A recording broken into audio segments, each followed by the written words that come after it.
were needed massively in terms of warehousing, but especially also on transport.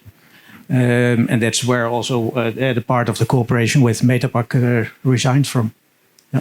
Good. So I guess one of the big transitions is you're also getting much closer to the consumer by dealing with the retailers much more directly on B2C deliveries. So by integrating delivery technology to provide a more seamless customer experience, what have been some of the benefits of working with a partner like Metapack versus, for example, building in-house solutions?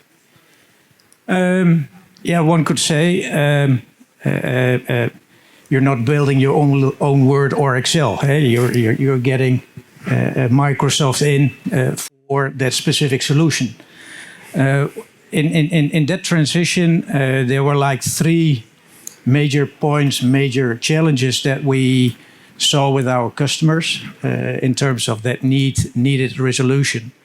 One of the first part was making deliveries, instead of static, making that more dynamic. And that meant that we needed to switch on carriers far much faster than we currently did.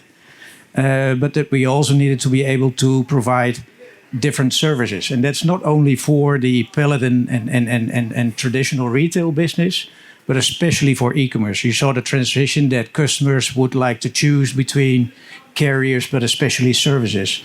And to make that process more agile, based on the customer conversations and our own future plans, we've seen that we needed to make some changes to be more agile in that perspective. The other part was returns. And we saw with our customers that there were still a lot of questions on how the returns were dealt with.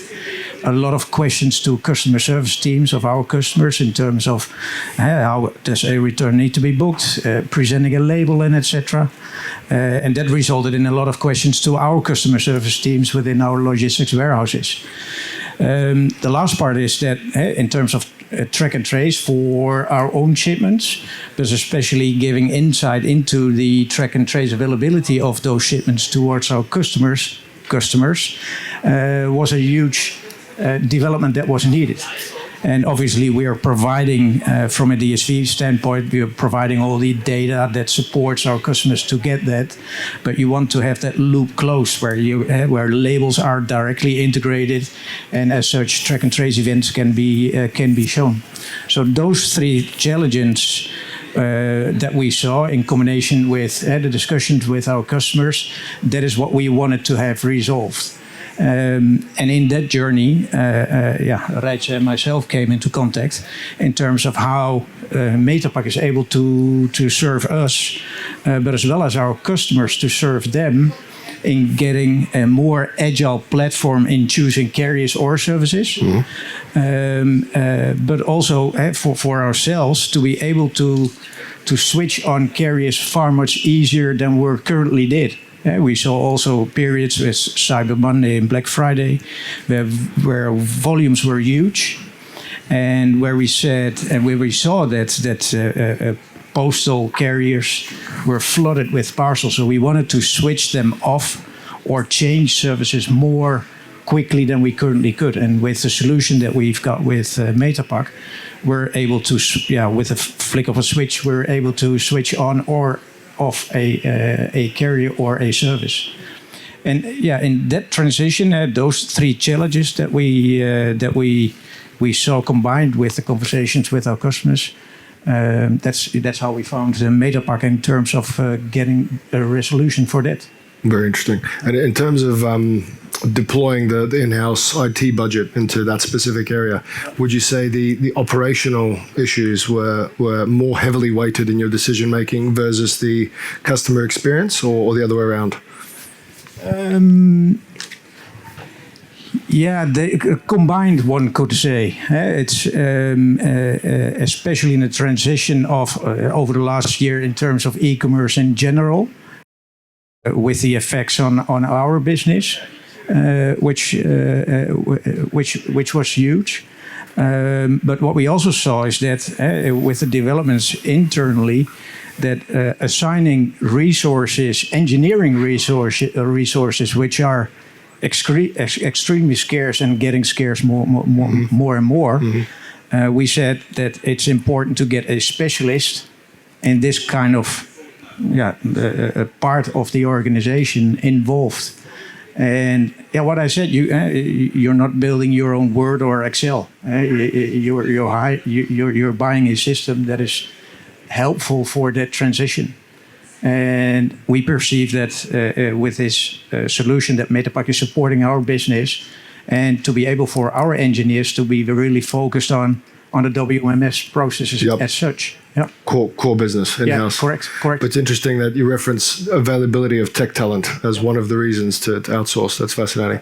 Is that because all the money-hungry tech companies out there in the room are hiring all the best developers, so you can't find the right people? Yeah, not necessarily finding the right people, but putting resources to where you really perceive that they are needed. Sure. And where the expertise is already there. So you can develop a lot of hours and time in developing that on your own. Great. Or use the experience in which we found with Metapack to support us in that transition in e-commerce. Excellent. Yeah. So as 3PLs are getting closer to the customer, servicing much more direct e-com deliveries, Reitse, have you seen, or what observations do you have in terms of as a solution provider selling into, say, a retail vertical or marketplace vertical versus a 3PL, and how do the requirements differ, if anything? Yeah, I think there are a few main trends in that perspective. I think one of them is that the landscape in which retailers or 3PLs operate becomes more and more complex. So where originally a 3PL would serve the wholesale retail business, now they need to serve the direct-to-consumer business, but that's also constantly evolving. So one of the major trends is marketplaces, right? Every retailer wants to sell on Zalando, La Redoute, all these types of marketplaces. And all these marketplaces, they also dictate their own carrier selection per country. So if you want to be able to sell into those countries via those marketplaces, you also need to be able to facilitate delivery via those carriers. So then that means that either you yourself as a retailer or the 3PL that you do business with, and that helps you to facilitate these carrier integrations, that you need more flexibility. So on the one hand side, you see a heightened increase in demand, and on the other hand, a shortage when it comes to IT resources. Okay. The other interesting aspect of your partnership with DSV, or in fact any solutions provider with any 3PL, once you're in the door and you're a trusted partner, it opens up opportunities to work on joint customer go-to-market. There's some very specific demands that particularly fashion apparel style businesses have, particularly in terms of what their customers are expecting in that customer experience vertical. So you've got some success stories. We can't name them by name, but there's some fantastic customers that you've launched together and you've delivered together. Do you want to talk about a couple of those use cases and what the winning formula was? Yeah, sure. Yeah, what I think in the journey that we were in and still are in with Metapack is if you look to one specific customer, we were in a transition and looking to get resolutions for a more dynamic carrier setup, like you just mentioned. And during those conversations, we saw that the returns as a part came into a more focused point that we initially thought about. So what we were able is to take that part of returns to eliminate that from the whole process of implementation, and that we just focused on getting returns started first for that specific customer. And that was a huge gain as well as for the customer, because it resulted a direct effect on their customer service, because it reduced an enormous amount of calls on getting labels and getting statuses of those shipments. And the implementation time that we saw were only between 6 and 8 weeks, we had this part live between Metapack DSV and our customer. And I think those success stories, that was a huge gain as well as for the customer, because the day that we went live, that was exactly the day where they saw benefits in their customer services. So I think the good part is that in the setup that we have, is that it doesn't necessarily needs to be the whole package. It can be one part of the complete flow that Metapack is able to offer. So we see that dividing between those opportunities is a huge one. Fantastic. Reitse? Yeah. I just think maybe to add on this, I think it's good to point out that this particular client, they were in the middle of a ERP migration, and their old returns process was in the old ERP system. So whenever they want to switch to the new ERP, they had to find a solution for the returns in order to tackle that process. So then I think it then becomes really the agility and the speed that this partnership enables, that you're able to set this up within a matter of 6 weeks. Because otherwise, if we had to do this with DSV engineers, right, we probably would have to wait, or the customer would have to wait a bit longer in order for those resources to become available and to have a workable solution in the new ERP system. So I think that's one. And I think it's also key that you can then, once you've set this up, you can roll this out really easily. So we did 6 weeks for Europe, and then 2 weeks later, we also had the UK live. And I think 3-4 weeks later, we implemented it in the US. So then the customer really had a global operating solution within 2 months. Because you need typically a local hub to process returns, ideally. You don't want to ship them internationally into a single location. So you offer that to a retailer. You would say, we will localize your return service based on where your customers are, right? Yeah. Okay, great. So once a client is ready to go, rather than having to go copy-paste in a number of new markets with a partner like Metapack, you can just spin up a new solution rather quickly. Yeah, correct. And compared to what they were doing before with ERP, like what were the main points of difference, and what operational problems did that solve for DSV as well? Visibility on returns. I think that's the most important part. You saw a lot of unclarity when returns arrived at our hub, in one of our hubs. And with this solution, we're able to already forecast based on what the customer returned. Mm-hmm. So we can already see what is being returned. And that's only for one customer, but when you add all the other customers in that specific warehouse or that specific region or country, it really makes sense to get that status information up in speed. Mm-hmm. And I think the most important part is that there are some effects on the site. Normally, depending on the customer's wishes, you saw that a lot of labels were printed and were just added to boxes and or disappeared somewhere. But you're printing a lot of labels and a lot of paper stuff to be added in cartons that for the majority of shipments are not being used. And I think within this solution, a customer can choose or use a 3D barcode or get a label printed on their own printer. So it has some other side effects that were huge on that. Gotcha. So it's like linking customer choice for the return to the actual logistics and supply chain of getting that stock back into the warehouse, giving that stock identity in the warehouse, and then that assisting with ultimately the refund process. Exactly. Yeah. And at the end, for the customer to be able to refund their consumers far much quicker than they were in the past. Yeah. Do you see that? I mean, there's a lot of talk about this, like in terms of like instant returns or instant refunds rather. Once a stock has identity in the supply chain, a return's been booked, triggering almost like an instant return. What do you see developing there over the next couple of years? And do you see any barriers from that happening? Because I'd love that. Like receive a parcel, return it. Retailer instantly returns your money. That would be ideal. Yeah, no, I think there are two main domains in this case. On the one side, you have the B2B returns part. So if you're a retailer, you want to make sure that you have your stock levels on par, so that you know what you can sell. With a solution like this, if you have earlier insights in what's being returned when, then you can also put the item already up for sale. So that's something that we see now happening and professionalizing more and more from a B2B point of view.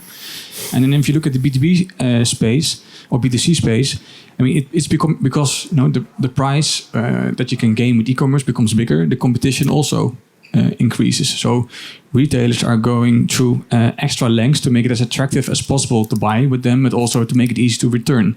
So you saw that, of course, when Zalando did the introduction of the 100 days free returns. That was like a few years back, revolutionary.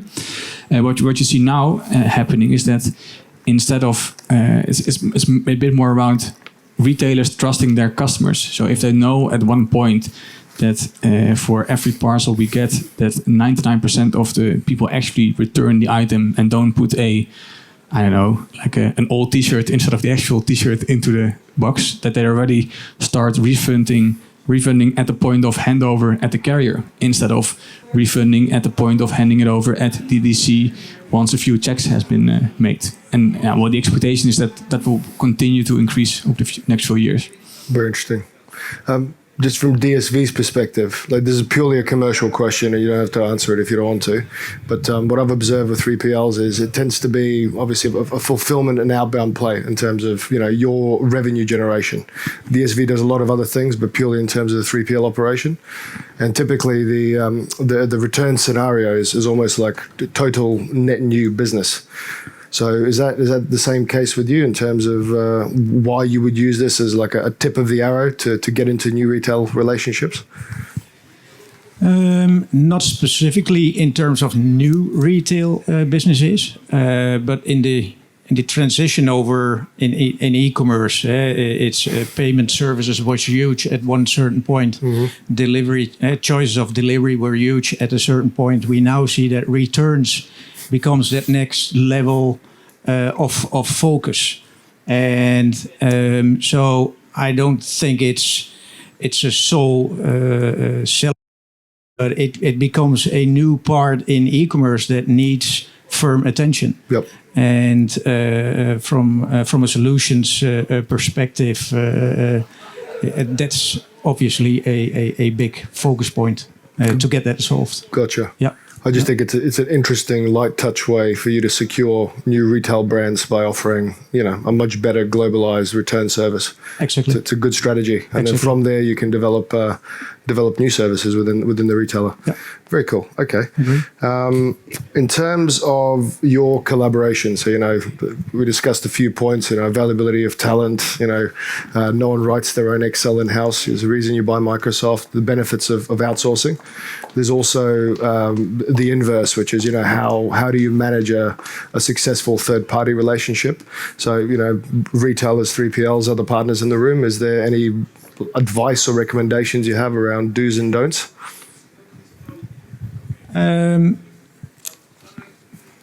The setup as we have with Metapack in conjunction with our customers is a setup which needs a lot of engineering capacity, but especially getting those people aligned in the business. And what we've seen in that whole situation, that it's hugely important to get a focus on what is really necessary and what's the first starting point.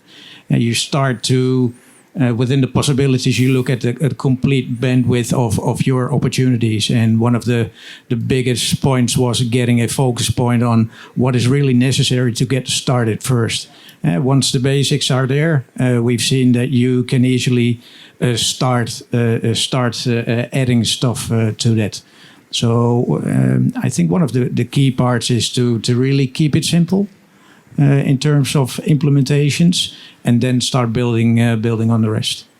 Okay, so like a jointly agreed roadmap. Yeah, especially that. Yeah, and dialogue and transparency in the implementation. Exactly, and that's where you need the engineers from customer sides, from Metapack and our sides, to really be aligned on what is necessary. And obviously, in terms of our engineers, like this situation because it helps them to be really focused on the essentials also on our business in terms of logistics, and it helps them to align with Metapack on getting the shipping labeling part even better than it was. Fantastic. Yeah. So more carrot than stick. That's good. And Reitse, from your perspective? Well, basically, if this guy calls you at 8 o'clock in the morning saying, I have a customer meeting in 30 minutes, then you need to pick up the phone and start delivering. No, I think all jokes aside, I think what really works is that if you come up with a joint vision together, like saying, okay, this is the partnership, this is where we want to work towards, and then establish like a level of trust so that you really say, okay, this is where you're good at, this is where I'm good at, and then in these projects or sales cycles or however you want to call it, that you really make it a collaborative joint approach. On the one hand side, to really understand the value of the solution you're going to offer together, but also that you have clarity from a timeline implementation point of view. Because in this, it's always relationships are tricky, right? And if you make it a threesome, it gets even more tricky, right? So you really need to be open and transparent in the way you communicate with each other in order to get the most value out of it. Yep. And I guess having done your role in various capacities over the years, I'd also say don't get finance and legal involved too early on either side because they tend to ruin deals very, very quickly. I think setting those mutual expectations, getting them documented and term sheeted, agreeing on a principled roadmap, then you will a lawyer in and talk about indemnities and liabilities and SLAs. That's cool. Okay, so a more collaborative, friendly approach. Yeah. Excellent. Okay, I'm out of questions. So we have any questions from the audience? Remember, it's a small room. It's intimate. It's friendly. No one's going to bite. Gentlemen? My name is Ibrahim. You talked earlier about a problem or situation that you had during Cyber Monday or Cyber Week, where parcels and postal delivery companies were flooded with parcels and you had to switch carriers. This to me seems like let's say a static switch because a situation happened and then you switched it. Is there more a dynamic sort of carrier allocation where you give some parameters and say, okay, when the performance of a specific carrier drops, then we switch to that other carrier when the volume increases? Is there a dynamic approach to that as well? I guess the question is for you. Yeah. You want to go first, or? Yeah, you're absolutely right. In this, we came from a very static setup in which you agree with a customer a certain carrier or a certain solution. And that was always the solution that was, when orders came in, that was how it was transitioned. In terms of volumes through a specific period, we've seen that this solution helps us in the continuous conversations that we have with carriers and in terms of balancing load. We've seen that we're able, when we see that those parties are flooded, that we're able to switch off a carrier or switch to another service. In the whole setup, one could also choose that you're dividing volumes automatically over carriers. That you're looking at best prices or services based on predefined parameters. So you can have the system set up in such a way that it makes it completely dynamic, and you're even not disclosing the carrier that you will be setting up. So, and that can be on spreading load through carriers, on service or on price. So yeah. Yeah, and I think just to add on that, so what Dolf just described is dynamic allocation in a way, but it's still based on static business rules. So we define ourselves together. What are the business rules that are applicable for this particular client? But you now see a move happening, and that you start to take more parameters into account. That you also are going to do a more type of forecasting approach. So instead of descriptive allocation, you're going to do prescriptive allocation, and that's then taken into account. Okay, we see that this type of event is happening in the south of Germany. That will most likely have an impact. So we're going to change the allocation setup. Very cool. Thank you. A question over there for the gentleman. My name is Kon. I was wondering if the selection of the carrier is regarding the contract that is made between the retailer and the carrier. So you integrate the contract inside the tool, and then you do the selection between all of these. Yeah, correct. Yeah, so the in the environment, for in this case for DSV, so we've configured all the carrier contracts that DSV has in place, and then based on business rules, we allocate each and every order to the best or the most economical carrier. Right. Which criteria do you have? Yeah, that really depends per retailer. We can configure as we want. Yeah.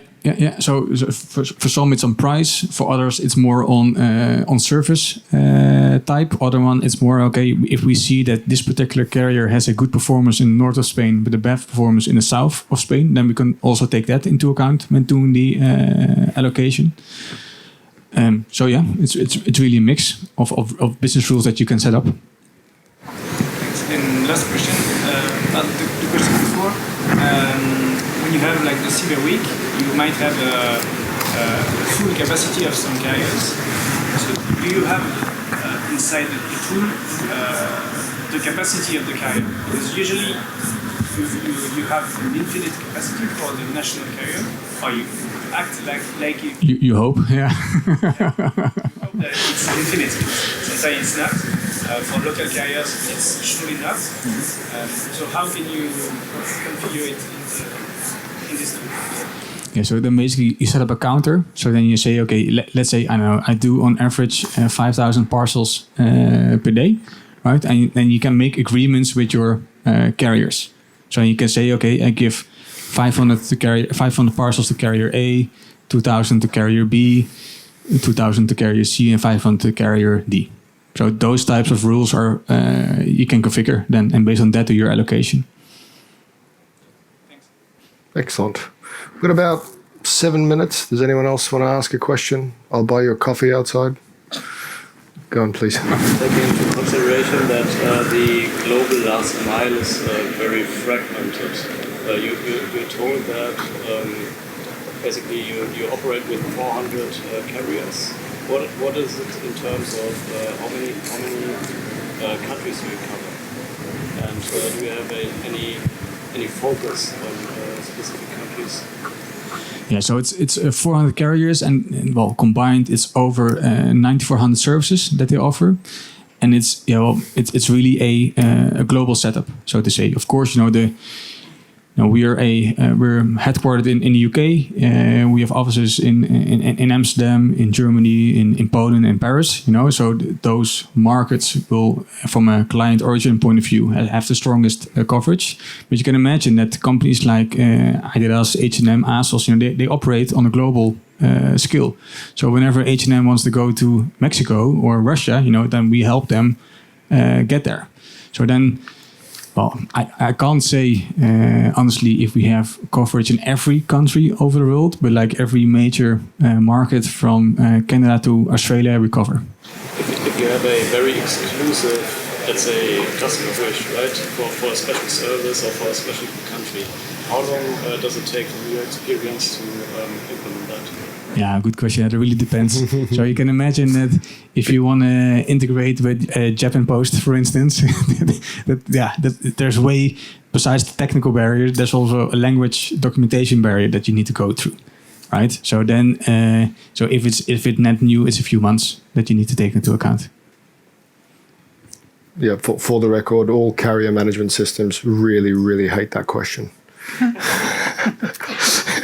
Yeah, well, I can say it's 2 weeks, right? But then it's then the whole story I would have told beforehand would have been exactly convincing anymore. Depends how close the customer is to signing. Okay, so thanks for that. I mean, any other questions? We've got a little bit more time. There you go. Could you briefly explain the setup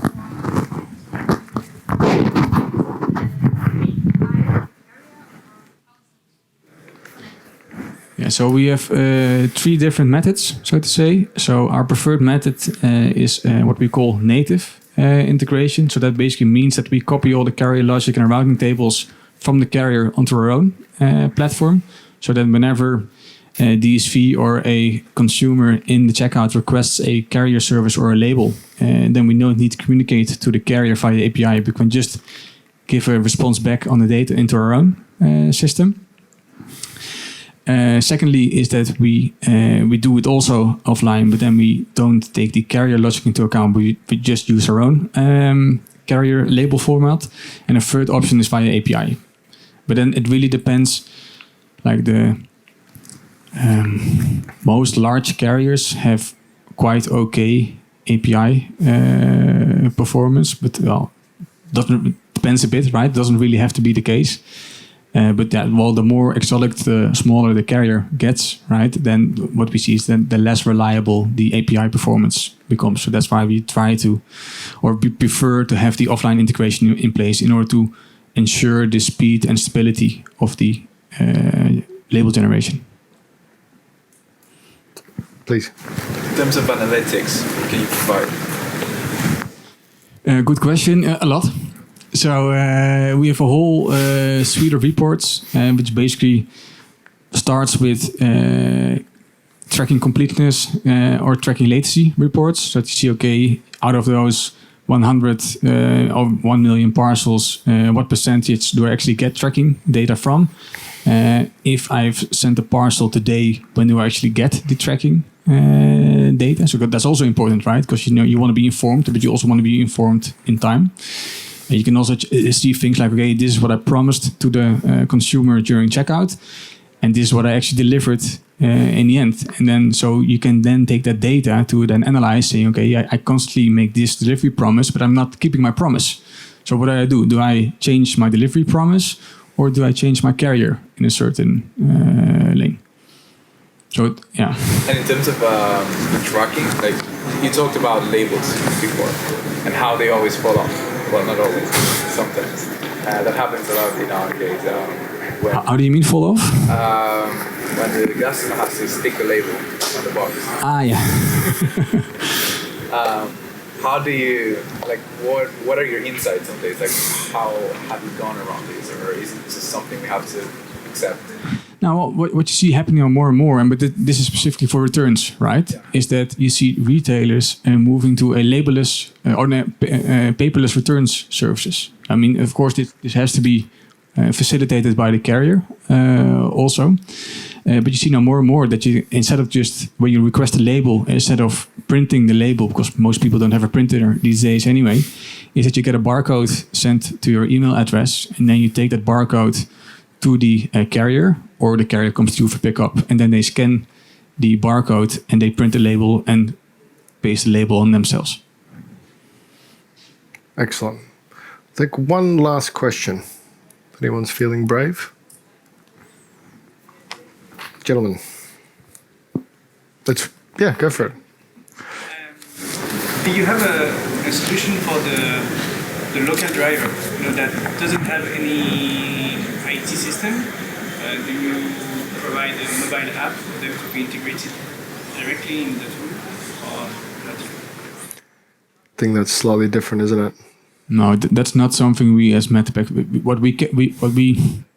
We do the large international carriers, also the local heroes, right? And even the exotic local heroes who don't have a big IT system and a lot of carrier or label requirements, so to say, we can still onboard them onto our platform in a generic point of view. But really, the Uber model, so to say, of drivers, that's not something we facilitate at this point. There's other platforms that are also very well capitalized that just specialize in that as well. I mean, happy to have a chat with you about it. Great. I think, we've got a couple of minutes spare, but I think we'll call it a day. I think everyone's brains are cooked, and I owe someone a coffee, so we should probably get going. So, thank you very much for joining our interactive session today. I thought that was pretty good. Long may it last. And thank you to our guest speakers, Dolf and Reitse today for joining us, and thank you as well. Cheers. Thank you.